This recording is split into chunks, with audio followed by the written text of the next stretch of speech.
side mirror glass on a Toyota Tundra. Simply what you want to do is move your mirror all the way in. Go ahead and slide a flathead screwdriver into it. Pop it right out.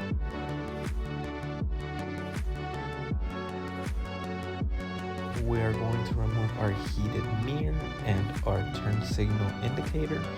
Connections out. You want to come to the back of your both glass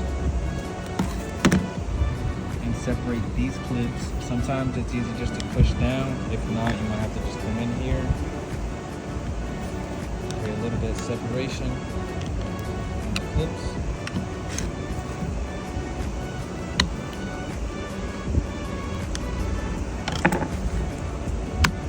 That's good. You're gonna go ahead and put this on your new mirror, your new glass.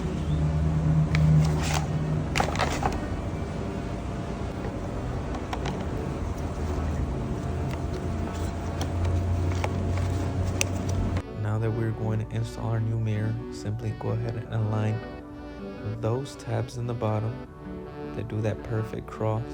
This step is pretty much aligning those perfectly and pushing inward. As you can see here, I'm going ahead and connecting the heated mirror connectors as well as the turn signal light indicator. This part is a bit meticulous. You do have to get that mirror perfectly aligned. Once you go ahead and get those cross tabs / clips connected, don't be afraid to put a little bit of force.